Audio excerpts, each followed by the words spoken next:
Hey guys, Ben Oberg from Vulcan Customs. This is one of the projects that we have here. It's a 1951 Hudson Super Six. It came right before the Hudson Hornet. It's a two-door coupe. It actually has 38,000 documented miles on it. Found it in the middle of Montana actually a long time ago, the summer after 8th grade. I was on my way out to Hot Rod Institute to go to the school I ended up going to for hot rod restoration, chassis fabrication, body fabrication, all that different stuff. And I found this car by accident. We were staying in Montana, my dad and I, on the way out to South Dakota to go visit the school. And I woke up in the morning and this car is sitting facing the opposite way in a graveyard. And by the time I was like 10, 11, 12, I could tell the difference between a 55, 6, 7 Chevy, Coronets, Super Bs, just all that different stuff. So I'm walking up to it and I'm going, well, it's not a Ford, it's not a Chev, it's not a Dodge, it's not a Plymouth, it's not an Oldsmobile. I walk up and it says Hudson, so I thought, oh, that was cool. And I kept the receipt to the hotel we stayed at. When I got back home a couple weeks later, I called them and they said, well, hey, this guy owns it, and if this guy doesn't, this guy owns it. So I called one guy, led to another. I kept in touch with him for 4 years, and he wouldn't sell it. Just said a buddy gave it to me, I inherited it, he passed away, I want to restore it, but I know I'm not going to get around to it. So I pestered him for 4 years, and he actually died. And I went to call him and his number was disconnected, and I found out he had died like a week before. I didn't give up. I ended up getting the car, and I didn't really have any money, so one of the family members got in touch and said, well, you know, we'll sell it for $2,500, and I said, well, I only have $1,800. And anyways, I ended up getting it, drove out by myself all the way to Montana, just was wrenching on it, had a tow strap going in between two gravestones. Got a flat tire once I got it loaded up. The truck had a flat tire, had to replace that. It was 100 degrees in the middle of Montana in the summer. Towed it back home. It sat for a couple of years, went out to Hot Rod Institute, started working on it. Now it's back here at my shop. So this is my personal car. I'm not selling it, it's mine.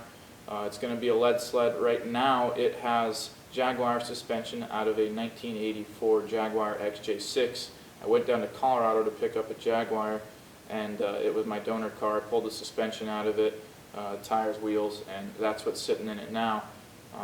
Bought the Jaguar for $600, and on the way down to Denver, right on I-25 going into Denver, we actually got hit by another truck, and we're going 75 on the freeway, and the other truck hit us so hard that it spun us out with our trailer behind us, and we ended up doing a 180. We were facing the cars that were behind us before. We were facing them head on the middle of the freeway, so we spun out. That was an adventure. But anyways, about 220, 230 hours into restoration. I've done suspension. It's been sandblasted. It's sitting in primer right now just to preserve it, since I'm here in Washington, 100 feet from the water. Everything rusts around here, so it's got Jag suspension in it now. Had to box in the frame, doing that in the front. Already did it in the rear. I actually finished that up front. It had been hit, so a lot of measuring, figuring out what was true and what was straight on the frame rails to make sure the suspension was going in right. A lot of welding upside down with the pedal in between my legs and filler rod in my mouth. A lot of burns, a lot of scars. There's a bullet in the C-post from a 45-70 rifle, so I dug that out and kept it. Found a handmade wrench in it. A lot of cool stuff. So there's a cool story behind the car. 392 Chrysler Hemi is what's going in it. 5-speed behind that. Metal flake cobalt blue exterior. Gonna have wide whites on it with baby moons. Just going for an old lead sled look. Air suspension, cantilever setup, so a little bit drop down in the back, tail dragger style. Ride height will be 4 in the back, 5 in the front. Chop top, 2.5 inches, maybe a little bit more in the back. So it's going to be a cool looking car. White, purple, black pinstriping. Indian blanket inserts on the interior. Pleated bench seat, white leather. Indian blanket inserts that are black, white, blue, purple. I love cobalt blue. It's going to be a sick car when it's done. So only another 30, 40 grand, a lot of money to get it finished, right? But it's a 51 Hudson coupe. Not a whole lot of them running around. And I like to have stuff that just people don't know what it is, but it looks cool. That's what I'm about. So I'll show you a little bit about the car.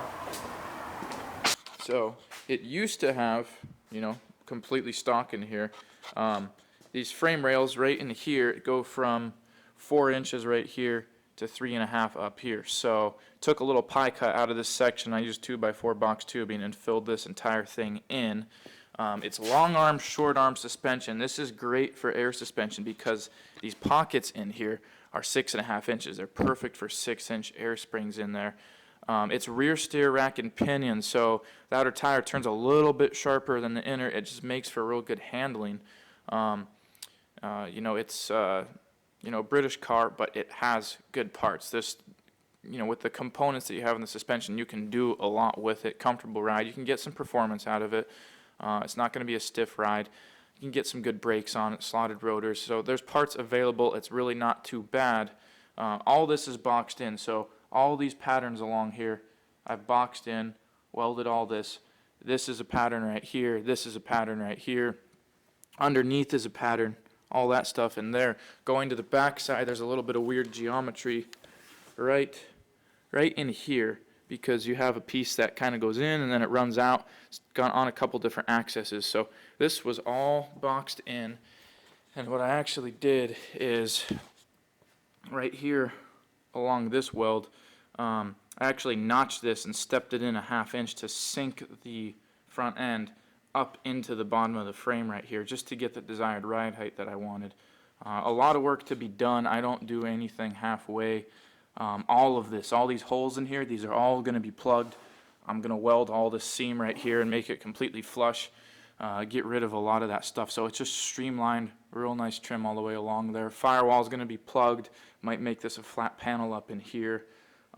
Goal is make it look like a hot rod from the 50s or 60s, what somebody would have done with the parts available back then, but 600 horse. So pull up to Z06 Corvette and it's fair game. So that's kind of the whole idea. A lot of work left. You can see a post rust right here. You can see it's a step down. Hudson called it a step down frame design, and by that meaning it's a unibody, which makes it a pain in the butt for working on, but you'd step down into the floor of the car and it made for better handling. So it could take corners a lot faster back in the day. Stock car racing, it dominated. It had a lower center of gravity. The 308 was a pretty torquey inline flat 6 motor, and it dominated till the small block Chev came out. So pretty well designed for back in the day and extremely fast back in the day. It's got bolt-on quarter panels, which are pretty cool. So all along here, these little holes right here, you actually have a giant bolt-on quarter panel. Have lead in here. Got to take that out if I want to do it right. And this is going to be chopped anyway, so you're going to have a seam goes along here, pie cut out, lower it back on itself, and chop the top there.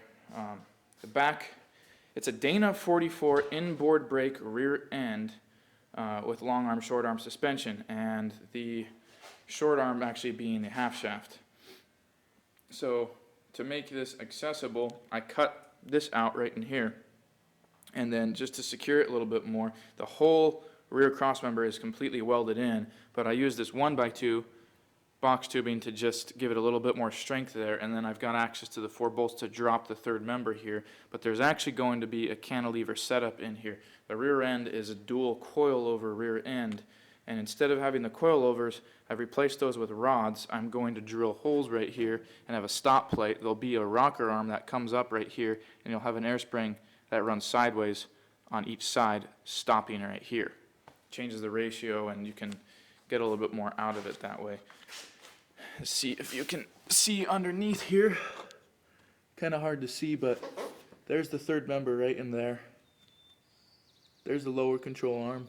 It's just kind of sitting on blocks right now, but I'm telling you, a lot of work, and there's a lot left to be done. You look up in this corner right here, you can see rust holes there. For a 60-something-year-old car, what is it, 65 years old, it's really not that bad.